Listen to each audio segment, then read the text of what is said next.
isku duwaha wasaaradda ciyaaraha iyo dhalinyarada, isku duwaha wasaaradda qoyska iyo haweenka, madaxda shariikadaha, madaxda ka socota ururka haweenka naaw iyo jaamacadaha Amuud iyo guud ahaan dhalinyarta waxaan ugu soo dhaweynayaa. Assalaamu calaykum waraxmatullaahi wabarakaatuh. intaa ka bacdi kulankeena maanta inoo soo qabanqaabisay guddi dhalinyarada oo mutadawiciina oo u diyaarayna u hawlgalaan mushkiladaha dhalinyarteena ama daayirteena haysta. ujeedada lagu yeelay waxa uu soo saddex arrimood ta koowaad ay tahay inaan horta fahansiino nigala hadallo oo warbixin siino duruufta nagu kaliftay in aanu aasaasno guddidan. ta labaad waa in aad naga dhageysataan qoraal ahaan nagu soo gudbino ajendaha aanu qorsheynay inaanu dhibaatooyinka dhalinyarta wax kaga qabanno. qodobka saddexaad waa inaanu idinkala hadalno sidii taageero aan diga heli lahayn maadaama dhibaatooyinka jira ay ku dhacayaan oo ay dhib u dhuminayaan oo maalin walba sii xumeynayaan hantida keliya oo aan maanta haysano daayirteena iyo sidii lagu midoobi lahayn badbaadada arrintaas. waxaa kaloo ku darayaa qodobka afraad oo inaan uga mahad celiyo dadkii intii hawshan ku jirnay nagala soo qayb qaatay oo garab jooga ugu horeeyay gudoomiyaha degmada Cabdiraxmaan Shidabile oo intii iyo maayirka iyo gudoomiyaha gobolka labadaas oo mas'uul oo intii aan hawsha ku jirnay mar walba kala xubin ka guddidan ahaan qofkii fikradda bilowgiiba lagu dhaliyay intaas oo dhan la garab taagnaa. wariyada waxaan leenahay aad iyo aad u mahadsantiin oo ugu mahad celinaynaa. saddexda qodob ee waxaan ka hadlayo mid ka mid ah waxaan ku dhaafayaa dadweynaha oo ka tashan doonaa oo sideen uga dhigtan u xalin lahayn waa mid aan ugu yeelanay ka tashano. qodobka labaad waa soo bandhigga iyo ka hadalka qorshaha iyagana waxaan uga tegayaa saaxiibadayda iga dambeeya. waxa markaa laga hadlayo kaliya ta sababta uu kaliftay inuu guddidan aasno. horta guddiga waxa weeye guddi ka kooban 9 inaan oo dhalinyaro oo ay heliyaan oo la taliyaan talmaaninta Telesom, gudoomiyaha degmada Cabdiraxmaan Shidabile, gudoomiyaha gobolka Axmed Xadi Sibci ay intaasna ahaayeen la taliyaal loo ahaayeen oo dhiirigelin loo ahaayeen ku sameeyay. waxa weeye sababta keentay inaan guddidan sameeynaa waxa lagu kalifay dhibta ka dhalatay hoos u dhaca ciyaaraha ee gobolkeena ka dhacay. waxa weeye wax laga yaabaa in qofku marka leeyahay hoos u dhac ciyaaro dhibta uu leeyahay dad badan aan fahmin saameynta ciyaaro ku yeelan kara bulshada. waxay hoos u dhaca ciyaaraha gobolkeena waxay gobolkeena ka dhigtay inay dhalinyarteenu noqoto guud ahaan gobolada dalka marka la isku geeyo ta ugu hooseysa marka laga hadlayo waxbarasho ahaan, marka laga hadlayo akhlaaq ahaan, marka laga hadlayo wadannimo, marka laga hadlayo dhaqankooda iyo niyadooda iyo moorkooda qofnimo intuba inay noqdaan kuwa ugu liita marka dalkeena. inagoo aan leenahay iskuul ugu fiican, inagoo aan ugu nabad fiican nahay, iyadoo dhalinyarta lagu xalba haystaan in haddana noqdaan kuwa ugu liita. taasina aan ka arkayno reflection-ka saameynta bulshadeenu halka ay u socoto maadaama meesha kaliya soconaatay hadba sida daayirteena ka arkayno sawir halkan ku dambeyn doono. taas ayaa damqashadeena ugu kaliftay in anagoo meel kala duwan ka shaqeyna oo aan inta badan haleel isku helin oo aan waqti haysan isku nimaadno oo ka tashano sidii aan hawsha si mutadawacnimo oo la furida aan tamartayada maskaxdayada iyo maalkayga isku geeyay si aan xog qaban lahayn. waxa weeyaan dhibaatooyinka laga dhacay number 1 hoos dhac ciyaaraha waxa kamid ah in waxa ugu horeeya horta waxay u keenaysaa oo inoo kalifaysaa inoo baabinaysaa arrintan ciyaaruhu wax weyn bay'adaan ku noolahay ayaa soobaysa. caawinteenu ma hadda diilayar marka noolahay waa ku oysan laakiin bay'ad ay ku jiraan ayaa keenaysa. wax weyn ka soo qaad xarunteenu magaalada Boorama xarunta gobolka oo magaalada ugu ballaaran gobolka ee lagu noolaan karo kama jirto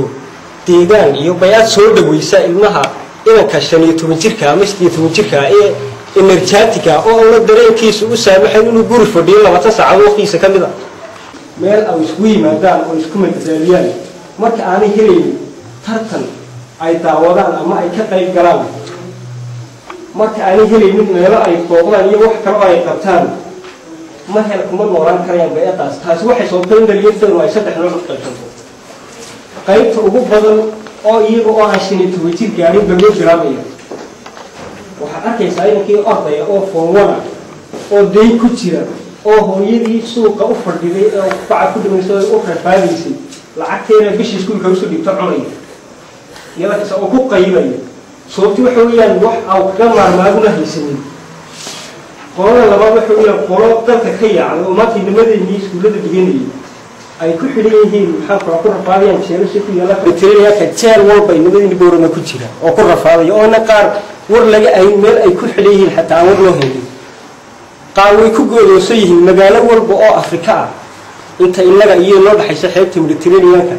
magaalo walba Afrika bay ku go'doonsan yihiin qaar oo aanay hore u socon karin dibna u soo noqon karin kooxda saddexaad waxa weeyaan koox aan dalka ka bixi karin oo baxsan karin aan balwadna bilaabin laakiin ku silcaysa oo niyad xumo iyo qulub ku dhacay oo aan dalka ka noloshooda aan iftiin arkaynin kana rajo dhigin dalka ku noolaa hadda ku nool saddex qodob dhageystiinu kala baxday waxaan markaa isugu yeedhay maanta oo annaga kalifina guddidan sameeyay inaynu badbaadino dhalinyartaas inaynu badbaadino hooyada suuqa fadhida oo aynu qoran u noqono ee milix ama cusba iibinaysa oo ilmihii ay u rafaadaysay nolosheeda u baabiisay oo hadal ku garab baabaayo oo aanu rajo lahayn inaynu badbaadino ayaa hadda ka tashano halkan nagu yeedhay oo guddidan aasano kulifay waxa lagu kaliftay inaan guddidan aasno inaynu badbaadino ilmaha noloshiisu iftiin beeshay halkan inala jooga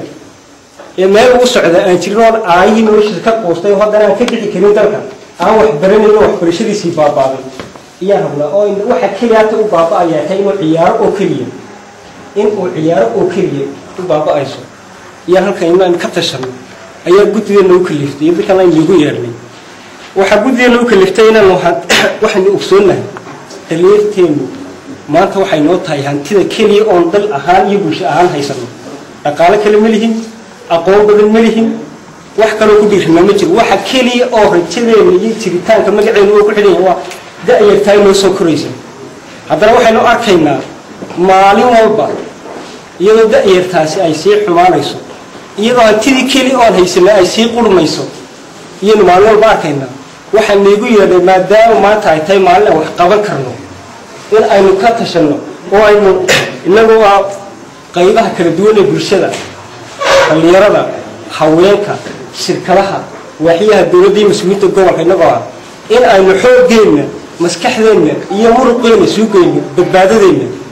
way haddaan dhalinyarteena badbaadi waxa runa bari within years sanado yar gudahood looma ooyaan bil noqon doonaa dhammaanteen magaca laga bedel doonaa haddaan maanteed bedelan waa xaqiiqo imka ka timid suuqi oo haruur buurii ka cunay iga cunaysan oo ku carabaya oo inuu ka xidhan yahay xadka Itoobiya Suudaan u dhaxeeya oo kii halkan joogay ee halku afar bilood lacagtii iskuulka u soo dhiibaysay u daymoonayay maadaama wuxuu ku doorsaday haysantii oo isagu dambiilahay iyo maanta dalkeena ka madaxdii dowladda loo sadeen baas asatay baayada ka jirtay dalka Afrika oo inta ay malaayiin dadkoodii kamid ah iibiyaan adoon u iibiyaan hadda isla weeyaan saasay noqon doonaa oo magaceedu maanta ay ka yihiin marka waxay ku yeelay inaan magaceedu iyo jiritaankeena badbaadiyo yama ugu yeelay oo fadhiinta gudbisaan oo dhaqaale maskax waqti iyo muruq lagu taageertaan maadaama ay noo ka digin wax dhaqaale oo aan ka ognahay in intayga maanta soo gashay dhalinyarada guddiga sameeyay waxaan ognahay oo ku kalsoonahay inaan ka heli karin dhaqaale maanta soo galay maadaama ay jireen waxay ku yeelay oo guddiga nagu kalifay sameeyno in ay isbadbaadino maanta isbadbaadino waxa weeyaan haddii aan maanta isbadbaadin waxaynu qoraynaa kuwa laga dilo maanta la istiidaad dugsiga dhaxaa ilmaha taariibay oo aanay wali shaqo la'aan tusaameynin waxa kaliya laga rabo in noloshiisu baabaaysa waa inuu ciyaaro waa in uu helo meel uu ku ciyaaro waa in caruurteedu waxay u dhibanaysaa maanta waa inay iyagu helaan inay ciyaaraan oo kaliya inay ciyaartooda iyagu istaawadaan oo isku farxaan oo isku dadaaliyaan intaasoo kaliya noloshooda maanta nooga baahan tahay waxaan markaa nagu yeelnay sidii aanu dhexda dhiishiska xiri lahayn oo aad tala noo siin inaynu iskugu nimaadno halkan oo aynu tala gaarno ayaa nagu yeelnay waana mahadsanteed waxaan ku soo dhaweeyaa saaxiibada waxa uga baxaya xidriyaha wadna shintii dhammaantiin madax